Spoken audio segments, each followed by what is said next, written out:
Nan maman m'a parlé avec nous là, Jenny Queen prend yon gros honte et te getan gen un pile monde qui te getan atan yo agent de bagay sa qui rivel jodi. Bonsoir tout le monde, ça qu'a fait comment nous est, est-ce que nous en forme? Eh bien, je dis à moi venir avec une belle vidéo pour nous. Vidéo je dis à pas trop long, gardez vidéo jusqu'à la fin. Bien avant de montrer dans vidéo, m'a pris un petit temps pour me remercier tout nouveau ak ancien abonné mio. Yon gros bisou pour nous, moi remen nous en pile. Meilleure façon nous capable aider c'est chaque fois nous like, nous abonner, nous partager vidéo avec yon ami nous, yon famille nous mande yo pour yo abonner. Moi pral montrer nous très facile comment nous capable abonner à channel Meli Melo TV.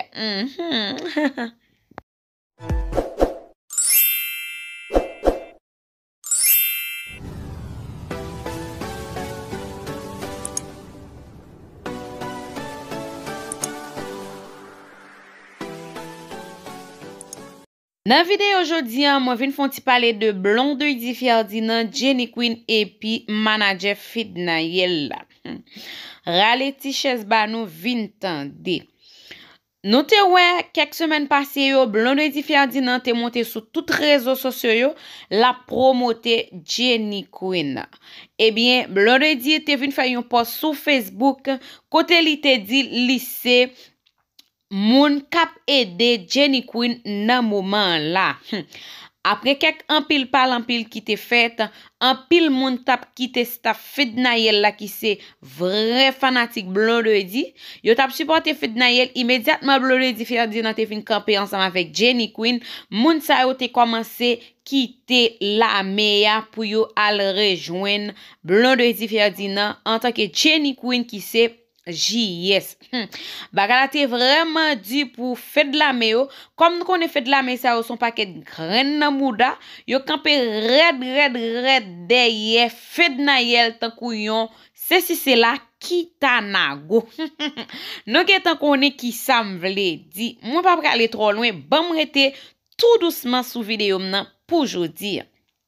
Eh bien, Blonde Di te commencé faire poste pour te descendre Fidnayel, côté la traité Fidnayel de riziez. Nous connaît Blonde Di li même qui jen lié, la fait un bagay, li fait li nan sens pour pas comprendre si c'est ensemble avec moun la parler et li te commencé perturber Fidnayel en pile et Fidnayel te décidé casser maintenant mais ni Blonde Di ni Jenny Queen. Les Blonde Di te ouais ça te trop pour li te décidé poster très souvent et post li yo chaque l'elle te fait c'est comme si m'te kazou son boulette li te lage nan kan Fidna et puis Fidnayel même yo tout partout ap répondre ap jouer Blonde Di comme grand moun ti bot. Ça c'est ça qui passe sur réseau moi juste après reporter nous pour me rentrer dans vidéo nan jodi Blonde Di te live jodi par contre si c'est un fanatique Fidnayel ou bien si c'est un fanatique Jenny Queen qui te mandel est-ce que lycée manager Jenny Queen vrai hey pral genzen dans la République eh bien Blonde Di te répond li te dit non li pas manager Jenny Queen li te juste ap aider Jenny Queen avancer hey ça d'abord fait un paquet parler en pile moun di yo te getan attendre que ça te gen pour river parce que yo kon qui est Blonde Di c'est pas femme qui kon nan tete langue ak femme pareil. M'a kite nous pour nous suivre ça Blonde Di te dit. Rose Joseph a fait demander est-ce que c'est moi qui manager Jenny? Non, pas manager Jenny chérie. Moi pas manager Jenny. Moi c'est un monde qui supporte Jenny, même j'aime supporter un pile l'autre jeune fille sur internet là. Moi ouais qui besoin un push, qui besoin bourrade tout le monde, et pas Jenny seulement. Tout le monde qui besoin push, qui besoin bourrade m'baili. You know? Et puis that's it. Vous comprenez? Nous tendez ça Blonde Di Ferdinand di nan vidéo là. Pas oublier les Blonde Di te qu'on a fait post yo li kon siye en bayo manager Jenny Queen. ta semblé farine nan pa vin nan même sac, ta semblé blonde di ferdi nan pa ka donte. Jenny Queen, eh bien, moun yo ta semblé fè yon ti pose nan relasyon yo tap mené sou réseau yo. Ou bien capable c'est yon boz Blondedi a fait parce que nous connaissons Blondedi son femme qui très bon sous boz li. Là elle décide font boz tout moun ap tomber là-dedans. Ou bien Blondedi pas ka gérer Jenny Queen nan jan pou ta gérer le vrai. L'aime dit nous ça veut dire nous connaît Jenny Queen son femme qui autoritaire en pile, ça qu'arrive moun yo pas ka fil ensemble, eh bien Blondedi marché poste li. Nous gen quelques semaines nous Blondedi pas tellement vinn monter, vinn jouer pour Jenny Queen encore, non seulement Welly li vin a fait ti poste présenter le moment là tant que Mambo nous par contre côté Mambo ça sorti li vin atterri sur réseau moun yo a passé et Blondedi nan ransa. Eh bien m'a quitté dossier Blondedi nous gagne Jojo Montana qui t'a supporté Fednael qui t'a campé red ensemble avec Fednael nan moment qui dit m'a crié oui émotion qu'a fait m'a crié, moi mande nous pardon, bam dernière chance.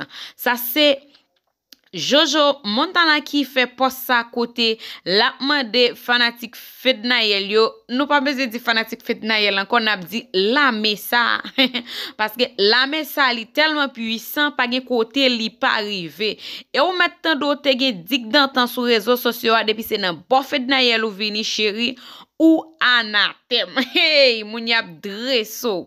Eh bien, il était décidé pour tourner dans base, la mande la paix, la mande autant, la dit il te regrette parce que il était quitté la meya. Fednael c'est champion pal, Fednael c'est love pal, li pap jam ka quitter Fednael derrière. Eh bien, m'am dit ça, qui ça nous pense nous même fait de la meilleure? Est-ce que nous d'accord pour Jojo tourner dans base? Bagay yo vraiment dit. Nous connaissons résumé m'vin faire pour nous. M'a passé pour me dire nous manager Fednael là dans moment là a subi gros attaque et réputation monsieur a sale selon ça moun yo a dit c'est pas bagay qui agréable du tout si toutefois c'est à vrai ça moun yo a dit ya faut que Fredli Jean-Baptiste font ti poser réfléchir parce que les ap salou dignité ou perdil. Nous gagne Richel Guillaume en tant que grand artiste te décidé faire un poste sur ça qu'a passé Fredli Jean-Baptiste là côté li te dit li pas capable gagner un manager comme ça vive manager pal ça c'est poste artiste là te fait ya l'autre poste toujours nous pas poster parce que yo pas tellement important nan moment là. Ça m'ka dit moi pas aimer moun yo fait, c'est là yo prend chemise monsieur y a dit li vend $6. Bon même que li te vend $1 ou bien li te vend comment m'te ka dit qui plus petit que $1, ça pas garder nous ça c'est vie privée immédiatement le mettre à faire sous lui c'est pas prêter il sentit confortable ensemble avec moi pas pour qui raison nous obligé à dire mais combien cob li vend déjà moi dis merci à chaque monde qui tape garder ti vidéo ça pour aujourd'hui moi remen nous en pile pas oublier si nous te remen commenter like partager. Mande yon zami ou yon famille ou pour abonner à channel Meli Melo TV.